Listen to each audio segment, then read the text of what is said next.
A Bitcoin OG returns. Yes, I have Vortex back for one of his first podcasts in years on this show. Vortex and I talk about Roger Ver, the Blocksize War, Micheal Saylor, the modern era of Bitcoin, and what Vortex wants Bitcoin to look like in the future. Stay tuned. This is one of the more interesting conversations I have had. Bitcoin Season 2 is brought to you by Arch Network, the platform building bridgeless apps on Bitcoin. More on Arch later on the show. Let's kick it off.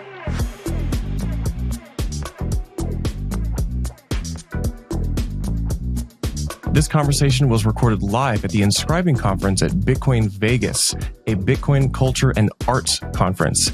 Shout out Inscribing. Go to inscribing.com or at Ord Events on X. All right, I'm here with Vortex at Inscribing Vegas.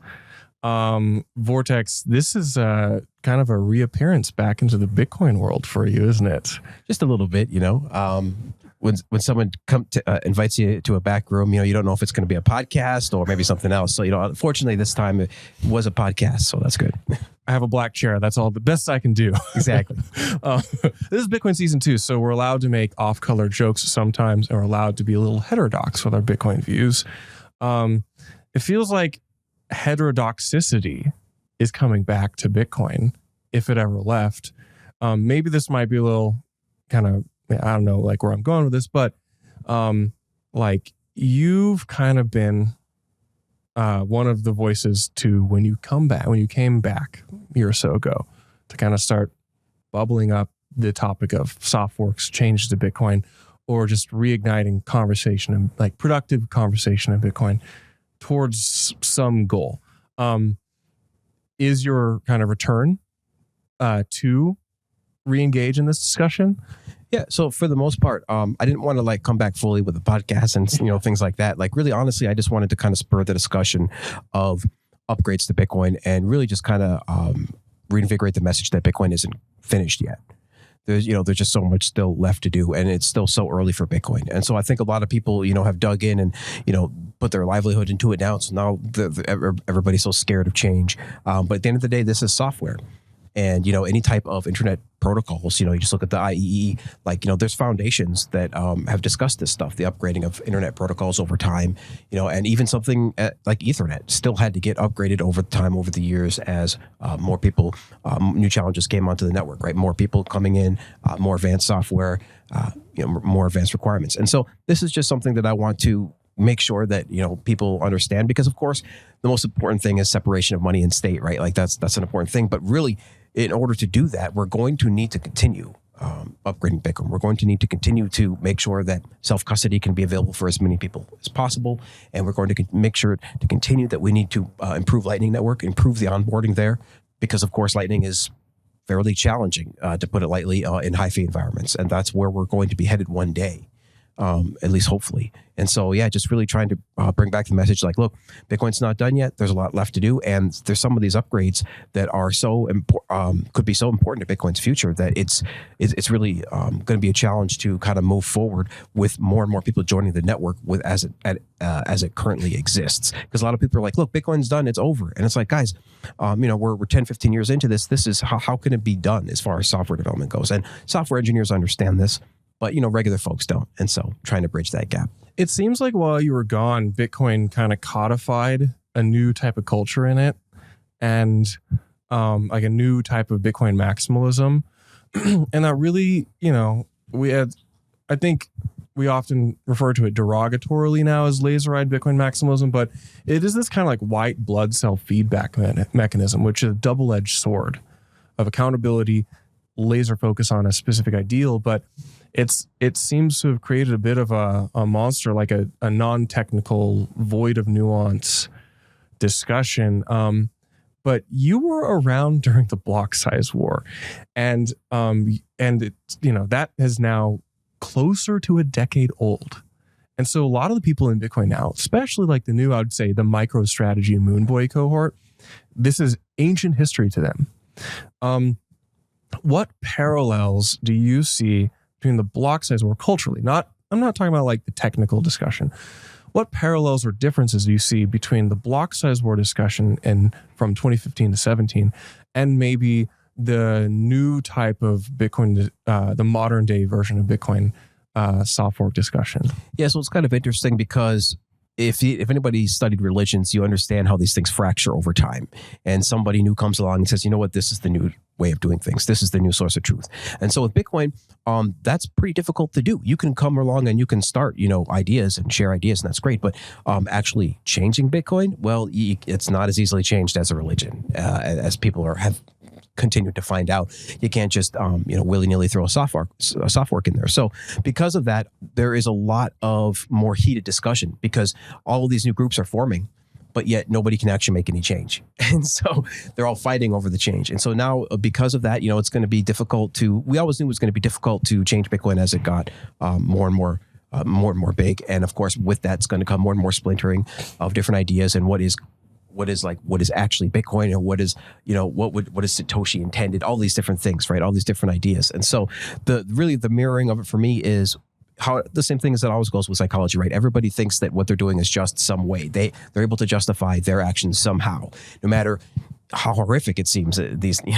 People still always have justifications. The religious analogy works, yeah. So, it's interesting to see all these different groups think of Bitcoin as all these different things, people throwing around things like, oh, Bitcoin's a database, Bitcoin's this, right? And it's like, guys, look, at the end of the day, it is a network. And so in my opinion, that's how I continue to see it, is network software specifically, and, comprising of these nodes, these software nodes that help run the network. And so that's kind of been my focus. I try to stay out of the politics, try to stay out of too much of the discussion when it leaves the technical area. And so I think as long as you can focus on that, because there are a group of people that literally do actually focus, believe it or not, like people who are on Twitter, like this is true. There actually are people that focus solely on the technical part of Bitcoin. And so that's the discussions that I try to maybe bridge with some of the more normal people that aren't as technical. I try to bring some of that technical discussion to the non-technical, and it's definitely a challenge, but there are some folks that are actually willing to learn, willing to dig in, and there's plenty of material out there, specifically to do with CTV and upgrades like that. There's a whole lot of reading material out there to go from 0 to 100 on, so letting people know about just that even was a big thing, like utxos.org, right? utxos.org, for example, just seeing like how many people have currently endorsed CTV and seeing all these different use cases for CTV. And so when I look at some of these upgrades like CTV or CAT, and just looking at all the possibilities that could be on Bitcoin, like it is a challenge to know that that's going to have the patience that's going to change. Because personally, for me, I mean, I would love it to be activated as soon as possible. But really, at the end of the day, like I'm going to sleep just fine if it activates today or 10 years from now. Because in the grand scheme of things, Bitcoin is going to be here for thousands of years, right? So if it is going to be here for thousands of years, then, what's waiting 10 or 20 years for the next upgrade? Obviously, it's not like we used to have every 4 years or every couple of years or used to be every year. Yeah. But now, we're in a new era of Bitcoin, and that's going to have to be the way it's going to be. And that's another thing about Bitcoin is, it has a lot of truths that you're going to have to accept, a lot of hard pills to swallow if you are going to continue to believe, in this project. You had a really interesting interview with Peter McCormack about a year ago. I don't know, maybe it was the only interview you've done. Yep, that was the first interview. Well, okay, I'm honored, and this is the second one, I guess. Oh, okay, I'm flattered. I shot my shot, and I got you. But I was listening to it, and you touched on an interesting topic, and that is, there's so many historical parallels. And a year ago, when you talked to Peter McCormack, you were reflecting on the arc of Roger Ver and how central he was to Bitcoin. Roger Ver was one of the people who probably first brought me onto Bitcoin many, many years ago. And I was very enthusiastic about his mission. I think people forget this, that he was such a galvanizing figure. And it was very difficult to separate his personality from the discussion at the time. Well, especially because he is a very passionate speaker, obviously. Yeah. And so people really, especially libertarians and, groups similar to that, they really buy into that stuff because everybody wants to be a good person, right? Everybody wants to think that what they're doing is good. And so people like Roger Ver are really good at capitalizing on using that as a way to get into your mind, as a way to use that as a way to coerce you into their line of thinking, their line of belief. And he was called Bitcoin Jesus for many years. And in this conversation with Peter McCormack, you guys touch on I would say the modern day Bitcoin Jesus, who is Micheal Saylor. In fact, so far, I see so far as like Saylor and Saylor fans will put up AI pictures of Saylor in like very strongly connotative religious context.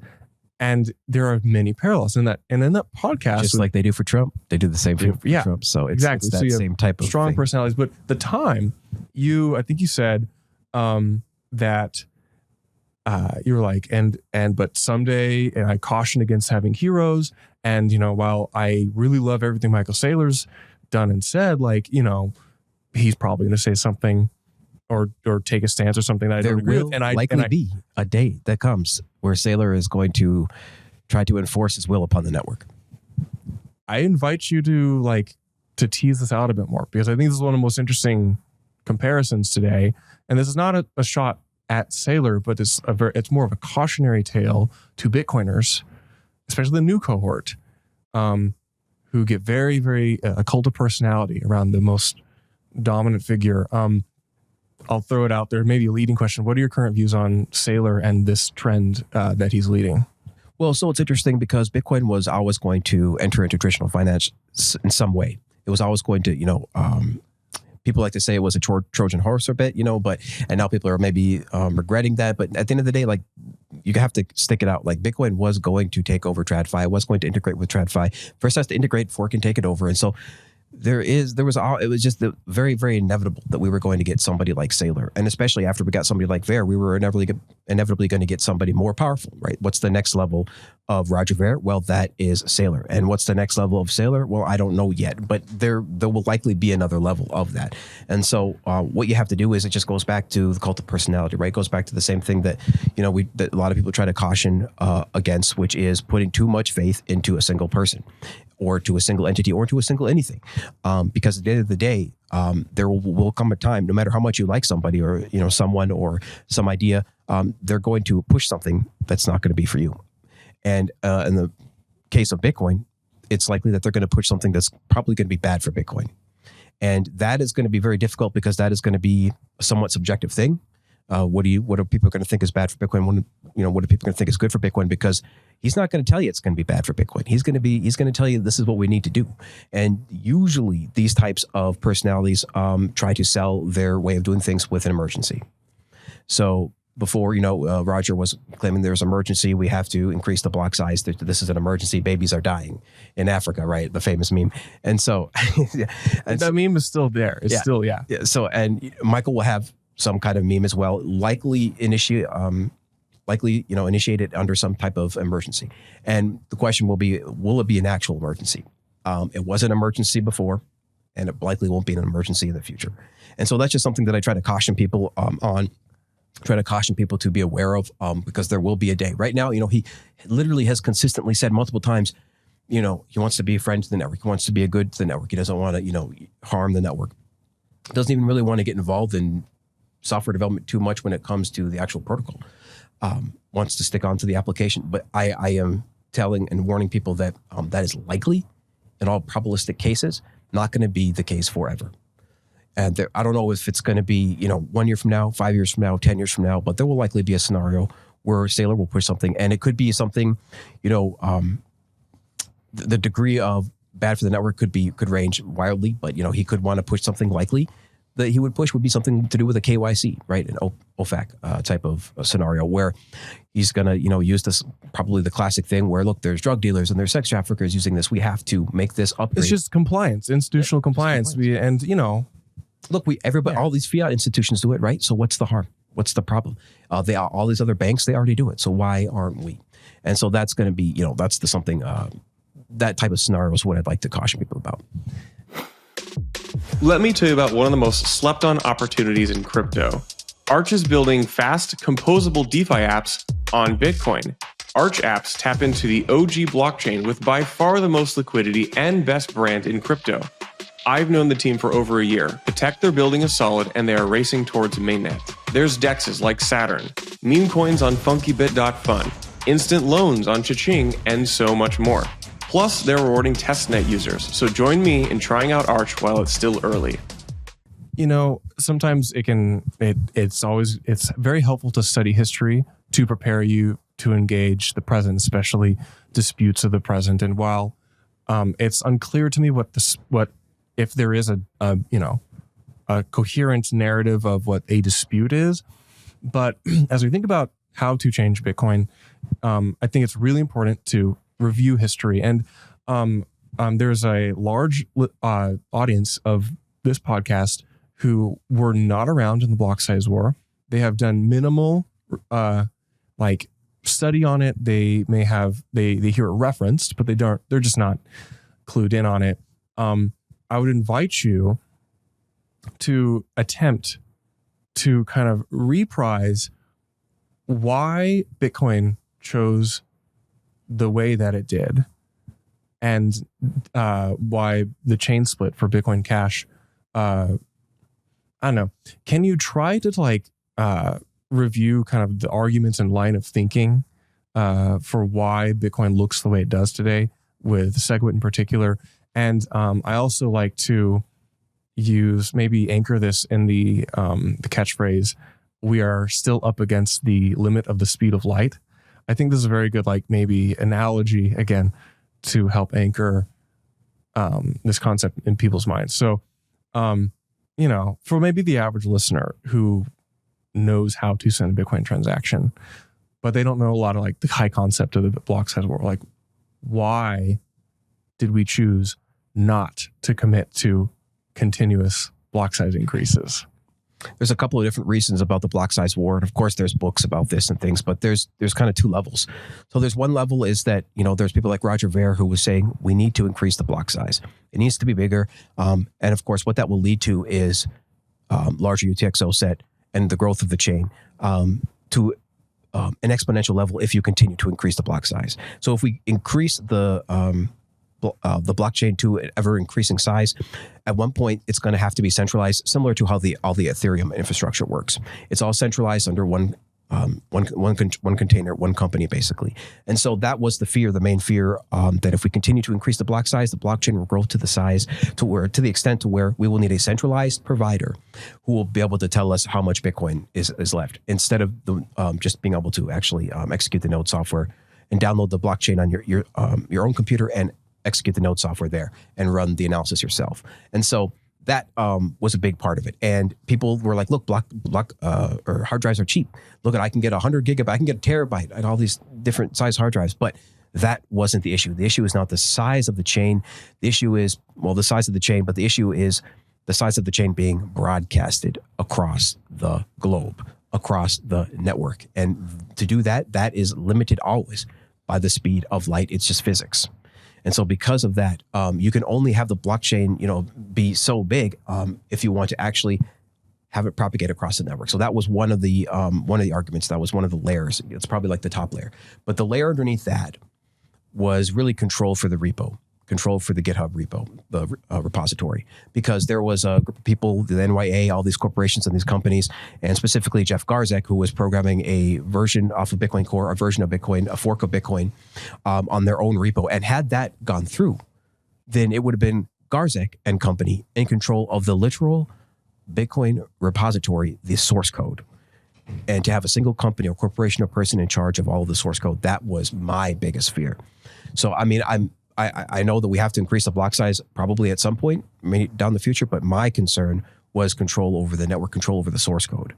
And so that's what it really came down to, is power, specifically power and control over the repo. And so that's what I was really fighting for with the UASF and things like that, to make sure that the main implementation has this GitHub repository, completely open source, available for everybody. And I want to make sure that the main implementation at the time was Bitcoin Core.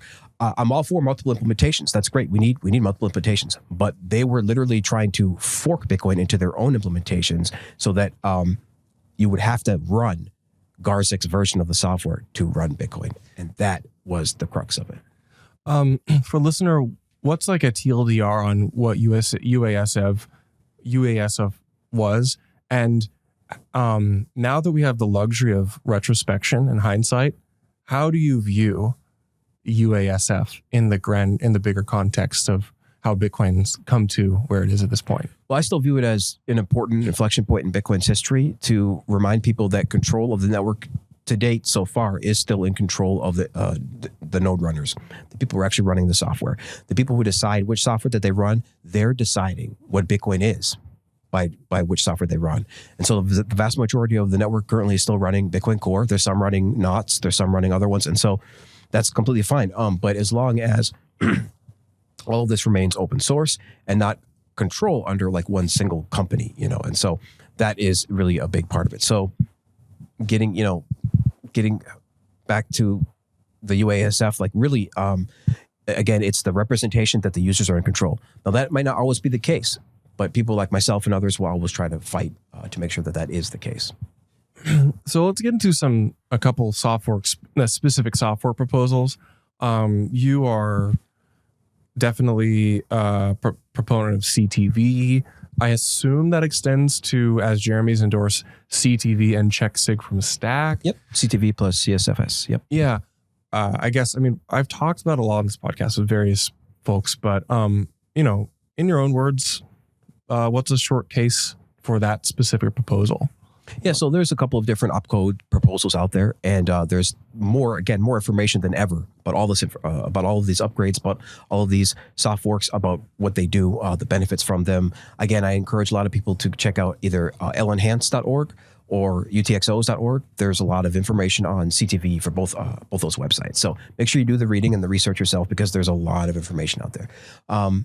In recent times, there's even been some websites where people were able to say what their proposed soft fork is. So thanks to people like Floppy on Twitter putting up that kind of website. Thanks to him, people have been able to see what the community kind of favors. And so far, what it's looking like is pretty much everybody is in favor of CTV. It is so conservative and so targeted in its functionality, and so proven because it's been around for so long, including like the bug bounty. There's even a bug bounty where there's like 5 Bitcoin if you can exploit it, and that's now that's half $500,000. It's absolutely insane. So I encourage everybody, if you're looking for some money, check out the bug bounty on CTV. See if you can poke any holes in it. But this is at this point, it's hard pressed to find anybody who doesn't want CTV, because again, the amount of benefits that you get from the conservativeness versus the conservativeness of it is unmatched in anything else. You can't say the same thing for literally anything else, including CAT, including a bunch of other ones. So CTV really is the most conservative, combining the most functionality, and that trade-off. And so that's what's really, really important. But some of the features that you can do when you do CTV plus check from Stack, one of the biggest ones is LN symmetry. And there are... What's LN symmetry, can I ask? So LN symmetry, or L2, is going to be a feature that a lot of Lightning Network developers would like to have, where in simple terms, it's going to ease the onboarding for Lightning Network users, making it so you don't have to... easing the difficulty to open up channels. In fact, you can do things called cold channels, which are non-interactive channels, which means you don't have to have two parties, connected at the same time in order to make a transaction. And that, in itself is going to be a game changer for the Lightning Network. These are some of the wins that are still left on the table, that we're still leaving on the table for things like the Lightning Network, because the Lightning Network is an amazing thing, and it really is powerful, but it absolutely still has some limitations, especially during high fee environments. And things like CTV can help that scale, help Lightning scale even further. Because there's another feature that you could do, something called channel factories, which is essentially like batching channels together. And so the amount of like 10x to 100x, wins for Lightning Network, they're still there. They're still on the table. And I'm really hoping that as a community, we continue to pursue those wins, because again, it's so early for Bitcoin. What 3 to 5%, if you want to be conservative, like 5% of the people on the planet like own it or have used it. At this point, it's actually a pretty recognizable brand, so most people have heard of it, which is interesting.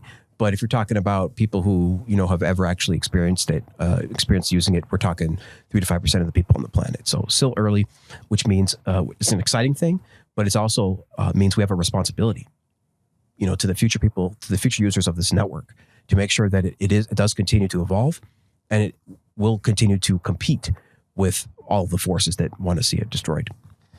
Let's zoom back here and just reflect on the Bitcoin vibes.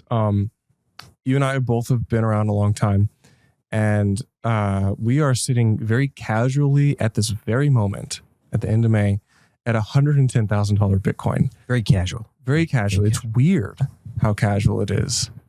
Kind of eerie as well, like that on-chain doesn't seem to be very active. We're at $110,000 Bitcoin. I don't see it in the news as much. Like I would expect mania. Well, mostly financial stuff, mostly financial news these days, right? That's the only place you actually see Bitcoin news is CNBC and these type of financial networks. Yeah. I don't really have, what are your reflections like? What's going through your head now at 2025? You've been in it a long time. You've seen about everything there is to see in Bitcoin. You participate in it. Like, I don't know, just like what's going through your head like right now, 2025, and just the state of Bitcoin? Well, it's interesting because every cycle is extremely unique. Every cycle Bitcoin evolves. Every cycle there's huge inflection points. One of the biggest inflection points probably this cycle was the ETFs, right? So that was just a massive inflection point. These inflection points kind of change Bitcoin forever.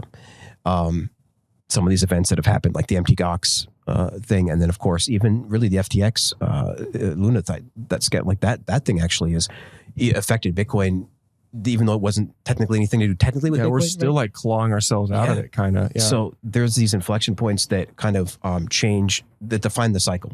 And so what I'm looking forward to these days, like every cycle, is what is going to be these big, huge things. Like how can I compare this cycle to the one before? And this one really is pretty simple. Everybody's kind of repeated this already. It is the ETFs. It is the suit. It is the suit coiners.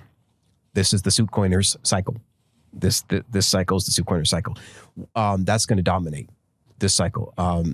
The suit coiners, and then at the tail end of the cycle, a lot of government level stuff is going to really start flying in. Again, Trump just announced the $2 billion buy of Bitcoin from his company, so that's going to set all sorts of flywheels going. So this cycle, the tail end of the cycle, is going to be governments, but really governments are going to be, I think, the big story next cycle.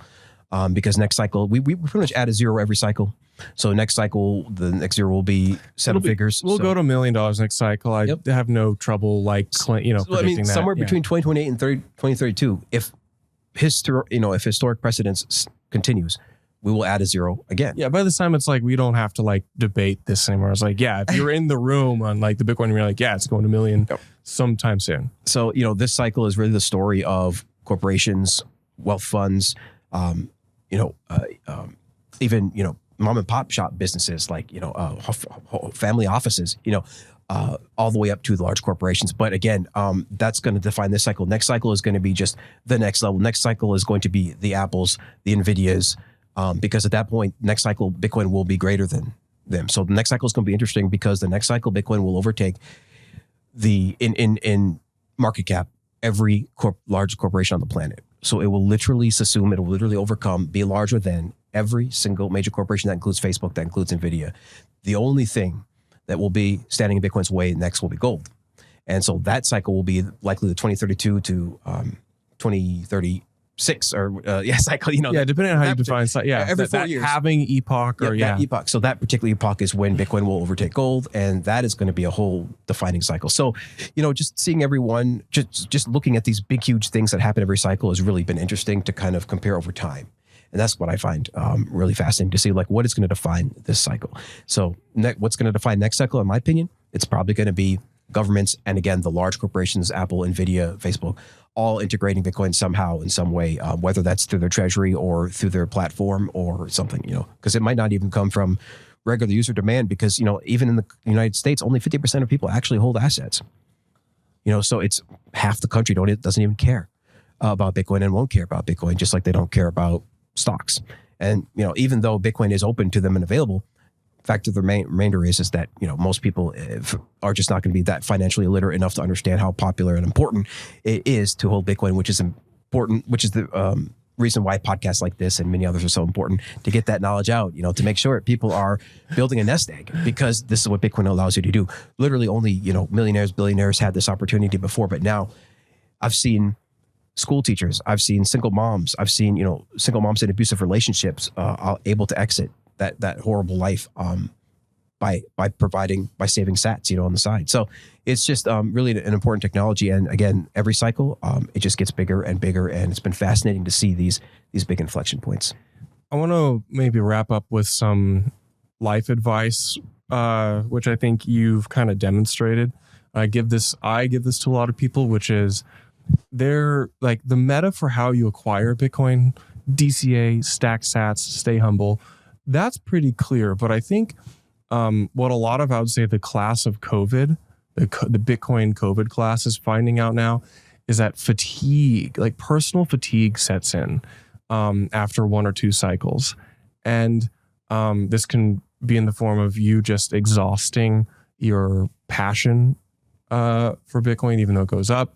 You may not want to engage. You may have burned too many bridges and arguments with people. You may have over-indexed spending time talking and thinking about Bitcoin to your real life. And so I heard you kind of reflect on this and on McCormick's podcast on this idea of like taking a breather for a little while. I encourage people who spend all this time glued to a screen, thinking, talking, discourse, arguing, proselytizing about Bitcoin. I encourage people to, it's okay to take a step back for a while. This is just equally a game of self-preservation in your own psyche as it is, mitigating your downside risk by not trading these assets too much. What are your thoughts on this? You have some insight, having been here multiple. You kind of also ascribe to a cyclical thesis. I think it helps maps well onto advice to people. But for the listener who may feel fatigued or is trying to, maybe this is their first time they've ever been really enthusiastic about Bitcoin. Do you have advice or reflection on what I'm talking about here? So what I'd probably say is to remember one of the most important things about Bitcoin is that it gives you your time back. That's what it's designed to do. That's what the wealthy are able to do, is take control of their time. That's what the wealth allows. And so that's what Bitcoin is going to allow if you allow it to do that. So, what I try to tell people is that stack as much as you can, every single check, and one day, 4, 8, 12, 16 years from now, you will be able to have your time back. And so that's what I think I would tell people is two parts. One is remember that Bitcoin is designed to give you your time back as long as you're continuing to stack and as long as you are doing it right? As long as you're working hard, stacking sats, staying humble.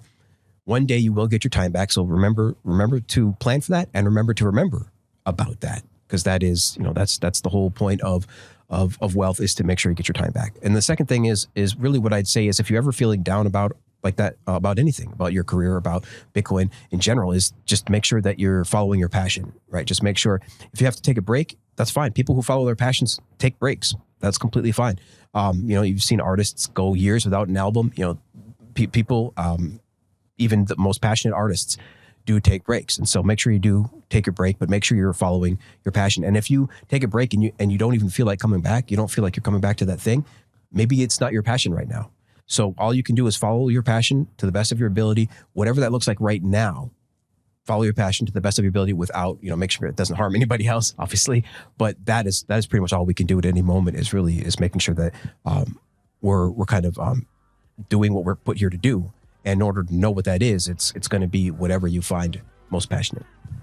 Vortex, thank you so much for gracing me with a podcast and interview. I'm glad to see you back.